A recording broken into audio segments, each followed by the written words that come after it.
li ci biir tool mooy seen jataayu xam-xam bi fekk baykat bi ba ci biir toolam di waxtaane ay ndamam ak ay jafe-jafeem ñoo ngi ciy ànd ak sunu sponsor bii di Astol di indi engrais ndox yeeg poudre yi nga xam ne dañ leen di jaarale ci xob yi ak engrais araw yi jaar ci reen bi xarit jëndal ci produit Astol yi soo bëggee dooleel Mas Agri ngir muy mën a dem ci tool yi tourné yeneen vidéo fii nag ñu ngi dellu si ci toolu Ousmane Fall fii ci Njalaxaar soo leen ko fàttalikoo suuf la soo xam ne dafa am xorom parcelle bi mooy dernière parcelle bi nga xam ne mi ngi nekk ci liggéey bi pour récupérer suuf si ndax indi nañ matière organique bu bare te comme que dañ koy testé rek dañoo indiwaate woon tuuti tomate Cobra boole ko ci di ko liggéey parcelle bi ngir xam ndegam léegi xorom si wàcc na wante gis ngeen ni culture ni mu demee xorom si wàccagul parce que ñu ngi ci ay pH yoo xam ni c'est en deçà de 3,5 tamit gis nañ ni suuf si léegi détecté nañ fi nématode nan lañ def ba détecté nématode bi ak lan la ban jàngat lañ ci jëlee loolu nag dañu déglu Ousmane ngir xam nu mu demee.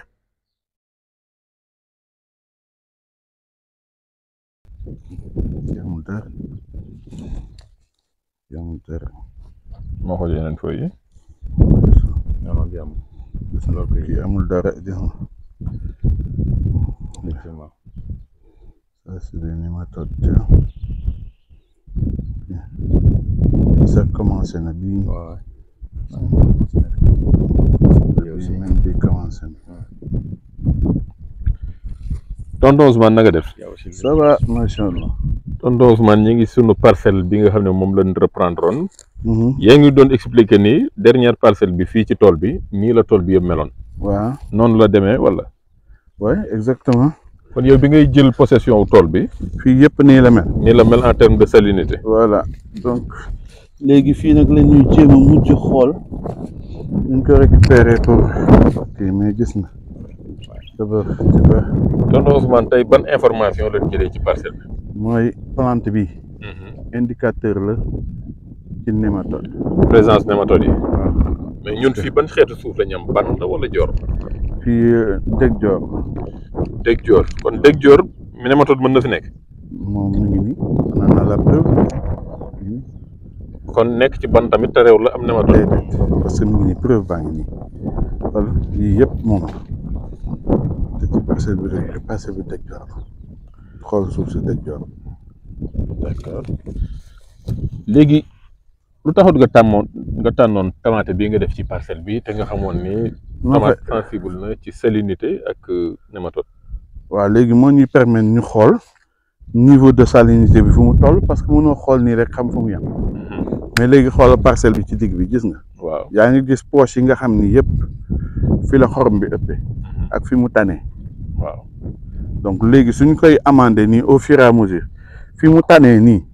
dinañu xam comportement par exemple mooy ñax mi topp ligne bi nii suuf si na nga ko traité woon est-ce que ak lan nga liggéey non kii fumier rek pour le moment fumier rek lañ ci def ak codasal calcium waaw mais ça reste nitrate calcium dugul non codasal kese la ak fumier pour le moment d'accord gis nañ ni xob yi banku na waaw lan la xorom see ko jàpp wala lan la waaw xam nga léegi du mën a assimiler les nutriments correctement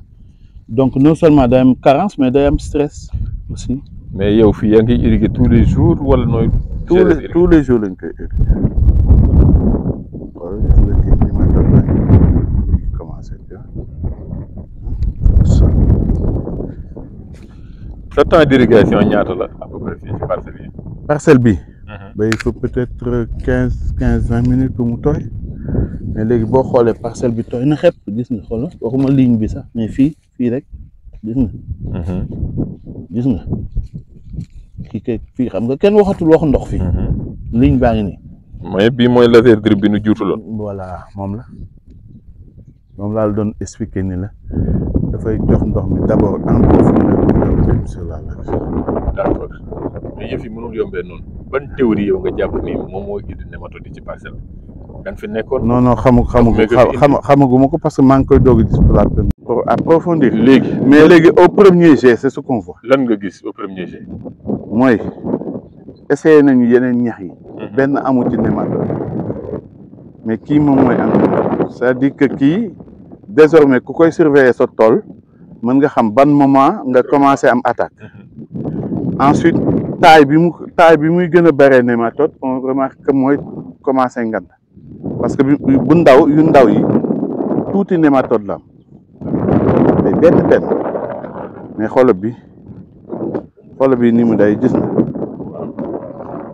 xoolal bi itam gis nga ni mu day xool encombrement bi gën waaw benn taille bi voilà ce qui veut dire que man en tout cas li ma ci mën déduire mooy bu dayee noonu nga gis kii mu day nii rek war nga mën traiter sa parcelle boo bëggee jàmm. voilà mu yegg ci étape. waaw parce que comme moom fu mu nekk nématode mën na faa ne moom boo ko gisee rek waajalal nématode ci li ma observé gum rek au départ. leer na ñu xaar ba semaine bii ñëwaat ci seetaan. voilà mais léegi des na c'est-à-dire léegi ñun tam kii foog ñu xool ndax ñoom ñaar seen amum nématode ñoo àndul donc kii mooy jëkk am. àndul rek nématode bi. waaw ci tomate bi. te amagul moom c'est-à-dire bon boo bàyyee ba lii gën fee yàgg kii dina am. mais boo gisee mu day nii rek. traité xoolal beneen pied tomate est-ce que. waaw on va sélectionner demal ba ca fee xaaral rek ñu buddiwaatal benn bu dalu sa xel rek ñu xool xoolal rek bu dal sa xel rek nga génne ko ñu xool voilà boobu déjà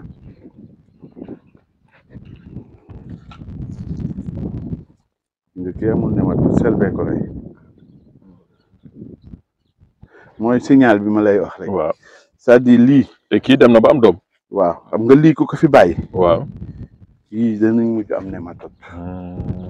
donc c'est-à-dire que boo séenee lii sa tool rek lu mu tuuti espèce bi. waaw lu mu tuuti. war nga xalaat ni naa def nématode. parce que sol bi adapté wu kii accepté na nématode am na. li nga moom it am na léegi ñu dem ci wetam xool beneen boobu. waaw léegi jëlal tomate bi stop génneel tomate bi topp si moom. waaw boobu. waaw génne.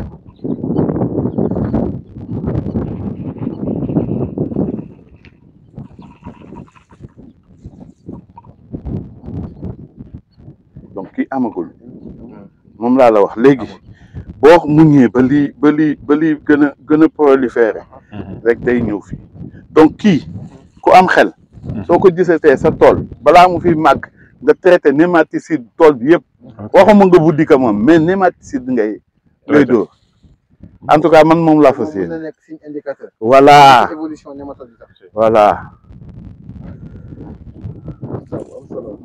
am gàncax gi ci sa parcelle nag dina la dimbal nga am li tubaab naan système d'alerte précoce maanaam à tout moment mën nga ñëw buddi ci gàncax gi mën a xool ndegam nématode mi ngi fi ak nan lay évoluer kon kii mat na bàyyi ci parcelle bi tonton Ousmane sax mi ngi doon wax ni moom léegi ñax mi dootu ko buddeeti ci parcelle bi da koy bàyyi di ko entretenir ndax dina ko jëriñ ngir mu xam traitement am est-ce que efficace na est-ce que nématode feeñ na wala feeñul ñun nag dañ ko jàppoon ni gàncax gi lësena la wante du moom kon ñi nga xam ni seen xam-xam gën na wér ci loolu te xam nañ tur bi nan nu ci dimbali ñu mën a ñun ñëpp jëriñoo ci tur bi xam nu koy liggéeyee.